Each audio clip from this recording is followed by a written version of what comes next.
Welcome to the Terminal 1 podcast. I am your host with the most, sometimes, Charlene, and I am joined today by none other than the girly pop, the queen of pop, R&B, afro-pop, afro-ton-ton, the blender, the merger of beautiful, beautiful songs, vibes, and immaculate tones. Melyssa. Yay-ish. You know what? I won't say much, but that intro, yes, You like it? I love it. Fantastic. I love it. I should have, I don't know. I need to keep it and play it for everybody else. Everyone else to hear. No, for sure. We'll send you a little clip. Awesome. Yes. Awesome. Welcome to the show. How are you? I'm good. Thank you for having me. Thank you for taking the time to come. I know apparently word on the street is you're cooking something somewhere. So we're going to talk about that. But thank you so much for making the time to come over to our studio and just have a conversation with me and other people. So first and foremost, Melyssa ZW or Melyssa, what do you prefer? It's Melyssa. So I always fight with a lot of people about this because I think the confusion is because like my socials and my on DSPs and everywhere else it says ZW, but that's just a handle. My artist name is just Melyssa. Well, that's also just my birth name. Yeah. It's just Melyssa. But you know, when back the time when I was creating those accounts, there's like other Melyssas. Yeah. So I had to put something that kind of distinguishes from everything else. So it's just Melyssa. Did you hear that, guys? Just Melyssa. No ZW. She is Zimbabwean. You are Zimbabwean? Yes. She is Zimbabwean, yes, but that's it. Just Melyssa.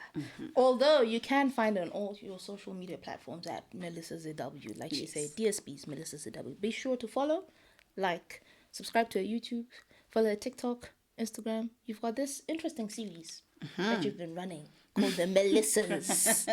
What's with that? What's the inspiration behind that? Well, first of all, I'm an all-rounded artist. Yeah. So I sing, yes, but I've also been in acting and a lot of interesting things. So I wanted to merge both my passions because also I'm very passionate about music. I push my music more than anything else I do, but I've been getting a lot of people, especially the people that knew me first from the acting circles, asking me, what's going on? Why are you not acting anymore? And I just felt like maybe let me just kind of merge those two passions together. And also, in reality, sometimes my artistry as Melyssa, the musician, Melyssa, the singer, kind of fights with the other different personalities. Yeah. I don't know if it's different personalities or maybe different responsibilities that I have as a person. Yeah. So I just wanted to try and bring, in my supporters and everyone that's just, in my life to see how things go, but in an interesting manner. So awesome. Basically. Awesome. Okay. If you guys haven't looked for it yet, or if you haven't seen it, please be sure to follow our socials and tap in. They're actually quite interesting. It's beautiful the way you've done it. It really shows that there's more than one side to an artist. Because I will see an artist, and the first thing I'm probably going to ask you is, when are you dropping the music? I don't care that you've got a whole other life. To me, you're someone who's in my phone that I listen to, that I tune into. You want music? I want music. Jenny's also at the end, I've got to like... Y'all don't care. We don't care. We want the music. Where's the music? Give us the music. But like the way you've really packaged that is interesting. And the way you package yourself in general is pretty interesting. Did you just wake up one day and you're like, you know what, let me decide to be Melyssa, the pop icon, the baddie? Or have you always been that girl? Or did you wake up one day and say, you know what, let me be intentional with how I package myself? I think certainly there's things about myself as a person from the time I was really young that will still show in my branding now. Yeah. But not in a way that maybe when I was like, 10 years old, I probably didn't really know I'm going to do this music thing. But I've always loved fashion. Yeah. To be honest, growing up, I used to be trolled by my family and, just my friends. Because I remember one auntie of mine used to say, like, she used to say that because I liked bangles. Yeah. And I was still pretty young, but I just liked fashion. So I think I've always been a fashion girly. Yeah. I've always liked big hair and things like that. But as I've been growing as an artist, obviously there are things that I've had to be intentional about, even though it sort of comes naturally. But then I had to be like more intentional and say, okay, this is how I want to package myself. Yeah. I want to look like this. And yeah, basically. Awesome. Fantastic. Fantastic. And you've got, give or take, forgive me if I'm wrong. I'll just keep it safe. You've got more than 11,000 followers on Instagram. Yeah. Yeah, you can say that money if you want. You can be like, yeah, I've got some X amount of money, X amount of followers. I'm not even in a place where I'm proud of, like the numbers I have yet. I don't know. I guess maybe we're never satisfied, Yeah, and we're that's always true. trying to reach for the stars. We're always trying to push harder. But I'm grateful for the amount of people that follow me. And just to say something really interesting, I remember there was a time I was complaining about my followers and complaining about my views on a certain song. Yeah. And then this guy says to me, Melyssa, if we were to put 500 to 1,000 people in this room that we're in, do you think they would fit? I was like, no, they wouldn't. What's your point? Yeah, it's a dumb question. What are you You trying to know, say? and then he said to me, yeah, my point is to say the number of people that follow you, we cannot put them in a room. Yeah. We can't put them in a house. Yeah. Actually, even in a whole house. So when you think numbers, think like that. Yeah. Changed my perspective. For sure, yeah. It also it's something similar that I heard. If you get like 7 likes, or you get 70 likes, or you get 700 likes, or you get 7,000 likes, 7 people took the time of day to engage with your content, yeah. to listen to your music, to listen to what you have to say. Yeah. Which is very weird, because if you're walking down the road and you're probably going to buy tomatoes or bread or whatever, if 7 people say, hey, you look good today, I like your cap, I like this, you're like, oh my God, thank you. Oh my God. Yeah, it will change your whole mood. Exactly. So it's all Yeah. about the perspective and how you view things. So even if you start 100%. small, eventually you'll get there, but you still need to acknowledge the people that are engaging with your content. Never be too 100%. big-headed and say, "Sha, I 5 deserve likes more. are going to No, they'll actually push you Yeah. a long way. Awesome. Fantastic. So what would you say was like your viral moment? What did you do to gain X amount of followers? Because I know for me, on X, all right, I've got Twitter fingers, right? Okay. I've got Twitter fingers. There's a tweet that I tweeted, like, I remember I was in class, I was in a lecture, bored Okay. out of my mind. And I think I was listening to Black's album that morning, Okay. as I usually do. And I just took a screenshot of it, and I was like, nah, the rent was due. He was singing for his life when he made this. And it had probably the biggest engagement I've ever had, right? Okay. And retweets and da-da-da-da. So for me, I'll be like, yeah, that was my moment when Your I got like, viral like moment. 30 new followers. Oh my gosh, that's a lot. But like, what would you say was your moment? Was it a post, or was it a song that actually got people to go to your socials and say, follow? So I don't know. Okay, what would quantify a viral moment? But maybe it's relative, because for someone just getting 10 new followers is a viral moment for them, or 100. So I've had different ones. I think the ones I can remember are like 3. The very first time, to be honest, it made me sick. Serious? Because I remember I was traveling, and then so I was offline for some time. Then when I got to where I was going, I'm online. Then my phone starts bleeping. So beep, beep, beep. So I started panicking. I thought something bad happened, right? I'm like, what's going on? So even before I could actually tap and find out, like, that thing when it's like your phone is overstimulated. Yeah. So now it's not even touching, right? Yeah. But it's just going bing, bing, bing, bing. I'm like, oh, no, what's going on? Something happened. So now the first thing I opened was my WhatsApp. So I Yeah. was seeing missed calls from, I think, 2 or 3 of my friends. Then I opened up messages, and then one person had sent me a link to a post that had been made on Instagram on one of the biggest bloggers. Yeah. So I opened it. So apparently someone tweeted, and I didn't have a Twitter actually. So someone had tweeted. At the time there was a series we were doing, it was in acting. Someone had tweeted, posted my picture, and said, this is the most beautiful woman in Zimbabwe, right? So you know the thing with us Zimbos is everybody knows this. If you just want someone to get heat, Yeah. say they are the most something. Yeah. Say most talented, most anything Yeah. will just get you heat. So Blogger took that, posted it on their platform. Yeah. Yo, guys, I was roasted for days. Yo. You lie. I'm telling you. Find they're girl like ro- you. Find girl Please. more people. So And the they're thing roasting. is, I just realized that I don't know if it's a culture thing that we have right now where it's trending and it's more popular, it's Yeah. cooler to be savage.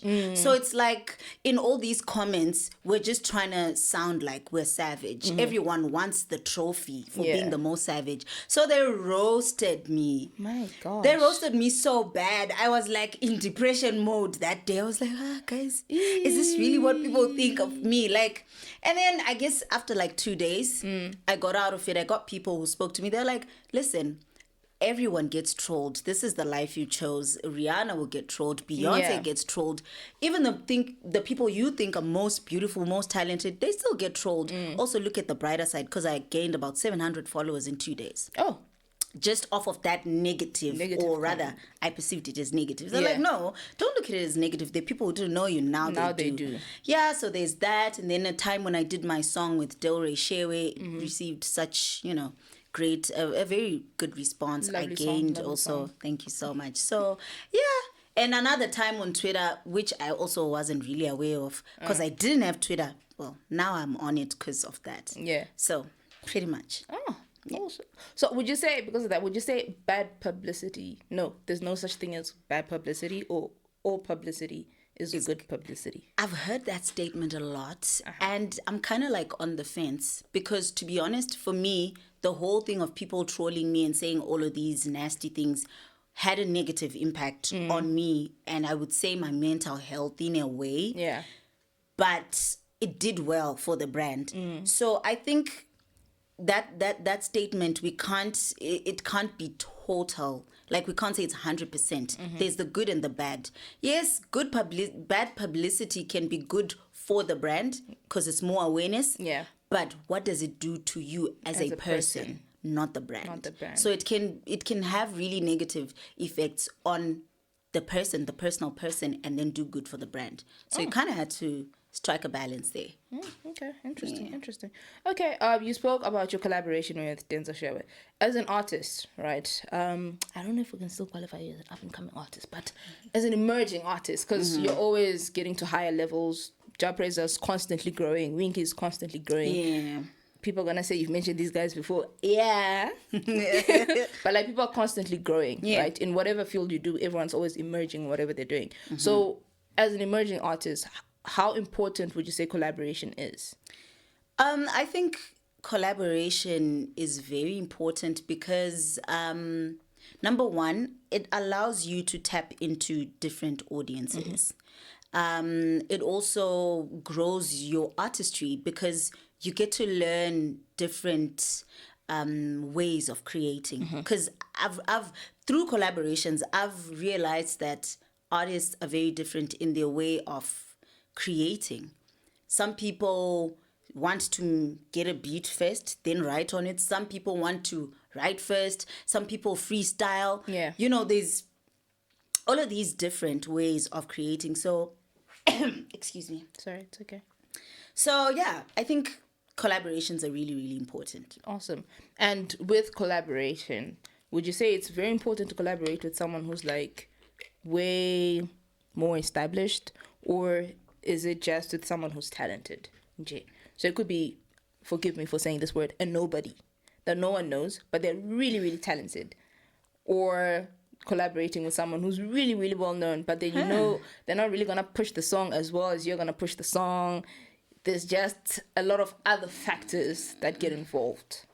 Wow. Okay. So I would say it's a trick question, but personally, I think it depends on where you are or what you're trying to do in that particular season with your brand. Because I feel like as artists, sometimes we just put out music, we just want to put out stuff.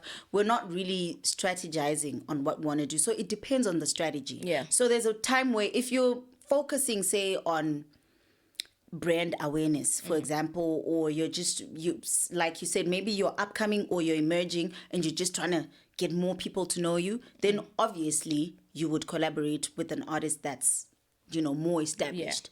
But if you're at a point where you're just focusing more on quality music, you just feel like, you know what, I just want to drop something that I love, something that the real music heads will get, something that people that appreciate music will love, then definitely you can go for an artist that's not as known, but will still give you a quality sound. Yeah, fantastic. That's Awesome. what I think. Awesome. And you mentioned how there's like a vibe that you want to set out that goes along with the brand. What's your vibe? Like, what's like when you make your songs, right? And you're listening back and you're like, okay, fine. I want whoever's listening to my album, my EP, my songs on Spotify, on YouTube, all DSPs. Make sure you follow. I want them to like listen to this vibe, because the vibe that I get from you in person, right? Soft girl era, very fun, bubbly. The vibe that I get when I'm listening to your music, it's very, okay, she's a lover girl. She's very nice, very chill, very soft. But then also like in your music, there's that Osandi Jairide sort of like vibe. Okay. What's the vibe that you try to push when you're making your music? Okay, so for me, every song is different, but generally there's the softness that will kind of be prevalent in all the music I put out. So yeah, I want people to know me as a soft girl, a lover girl, A fashion icon. Thank you so much for that. Yeah, I'm probably gonna make a song about fashion one of these days. You should. So yeah, I'm a lover girl. I'm a really soft girl, but I also want to make music that a lot of people can resonate with. I've been trolled again at some point about making heartbreak music, because maybe about 90% of my songs, the content is very heartbreak like.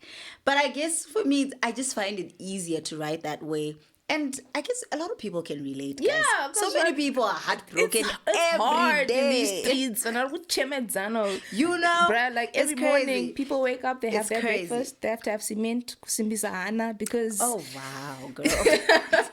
Yeah, so I guess for me, I just want to be relatable. But also, I'm not saying my music is going to be, centered on heartbreak. Yeah. I will do a lot of other fun things. And I'm also in the space where I'm practically just experimenting with sound. And I just want to sing how I feel, whatever I feel. So it can be R&B, can be afro-pop, all of that. But still maintaining the kind of Melyssa vibe. Yeah. Fantastic.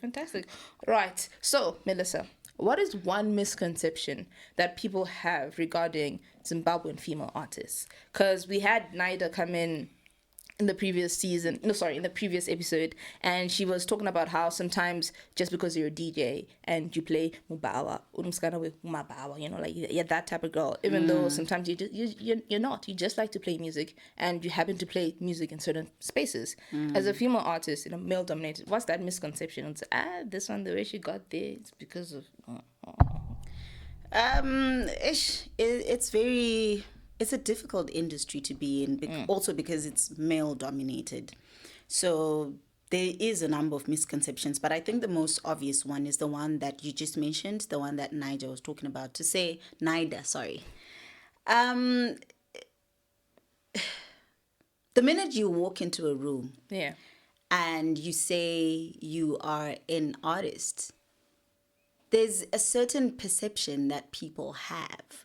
And I think in general, people in our community, in our society, just pair up artistry with loose morals. That's the general idea. So kana uchita zvemagitari so ndevamwe vanoimba mbava vanodai pastage, like, I mean, for example, I'm not a gospel artist. So I sing afro-pop music. If I'm on stage, I'm gonna dance. Obviously, yeah. I'm gonna dance. I'm gonna, So now think about it this way: a guy is trying to, chat you up, and he's thinking, "Eish manje, if I go with this chick to my parents, they look they're gonna up. see this chick on Instagram. doing all these things and dancing on stage. Nah, it's embarrassing or whatever. I don't know, because that's the perception. It's like, kana msikana ajita izvizvi, mamorals achona left. Yeah. Ish.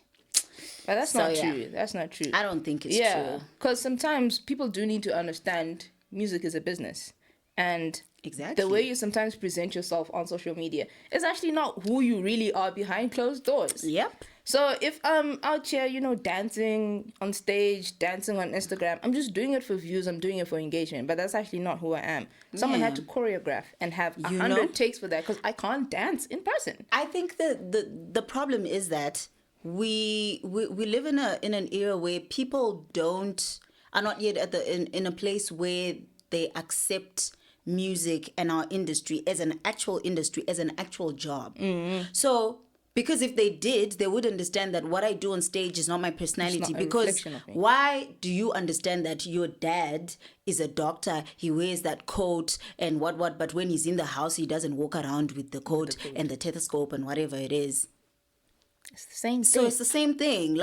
But now the thing is, people can't separate that. They think, oh no, because you're an artist, whatever you sing about, whatever you look like on stage, that's the person you are. So. Which is not the truth. Because sometimes, like you said, depending on how you're feeling, I could tell you a story. Melyssa, there's this dude, he broke my heart, he did it 1, 2, 3, 4, 5, and you sing it. It's not your experience, but because you are probably an empath, you felt how I felt, you're like, you know what, let me write Charlene's story. And a lot of the times artists write from other people's stories. Perspective, exactly. We do that all the time. All the time. So it's not necessarily that they've gone through 100 heartbreaks in the space of 2 years. Guys, we're all on social media. I read 7,000 heartbreak stories in the space of a month. You know what I mean? So cut some artists some slack, guys. It's not always like that. All right, let's do some fun stuff. Okay.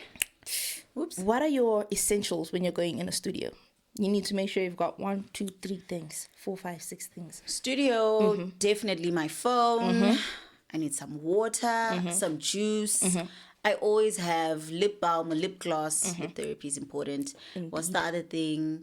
I know this is going to sound weird, but I always have a notepad and a pen. A lot of people write their lyrics on their phone, but I'm kind of old school. I like to write. You want to feel the ink. I do that. So pretty much those are my 5 essentials. Awesome, fantastic. And since we're talking about studio, you've been posting, word on the street is, you're working on some stuff in the magnificent, the majestic, the very colorful Bridge North Studios. Yeah. What's up with that? Tell us, give us the scoop. Are you signed to them? What's going on? Yeah, so I'm now signed to Bridge North. So we just started working. I think it's been a month and a half, thereabout, 2 months maybe now. So so my single that's coming up is gonna be the first one out of Bridge North. I mean, the two of us, me and Bridge North. So it's quite interesting. It's been exciting, and like you're saying, just the space is very inspiring. Yeah, it is. So it's fun times, and I'm really grateful for the opportunity. Awesome, fantastic. And what's the name of the single? When is it dropping? What's it about? Do you want to give people the scoop? So the single is titled Simbi. It's dropping on the 23rd of May. Basically, it's a song about, I would say, resilience-ish in a way. Because the chorus just goes, I'm tougher than Simbi, I don't fall. Hey! So that's the vibe. It's not heartbreak this time. We're not crying about nobody. We're just saying, listen, I'm who I am. I'm running my race. Don't compare me to nobody. Don't try to put me in all of these weird situations. But then if you do, still I won't fall because I'm tougher than that. Simbi. Than Simbi. Oh, did you hear that? That's what's up. Tougher hashtag. Simbi. Tougher than Simbi. No, that's great. That's exciting. Can't wait to listen to it. Thank you so much. Awesome. So you are part of this year's Music Connects Africa program brought to you by the British Council and the Swiss Embassy of Zimbabwe. What would you say what's the one thing that the program has really helped you with? For me, it's looking at my artistry as a business more than anything else. I know that as artists, sometimes we just get, very overwhelmed True. with the art itself, and we neglect the business side of things. Even if you have management and whatever, I think it's also important to know, to have the knowledge.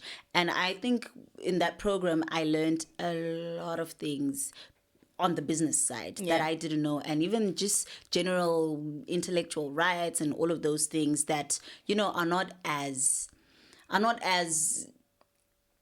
they're not viewed as that important by artists, especially. But the day when something goes left, now that's when That's you when know, you're like, my Kuti, gosh. it's important. So I think it was such an eye-opening experience for me, and I got to learn a lot. And a lot of the things I learned from them, I've been implementing in my journey. So, yeah. Awesome. Fantastic. Yeah. Well, Melyssa, would you like to say anything to the viewers? To little Melissas out there trying to follow their dreams, trying to be fashion icons. And I'm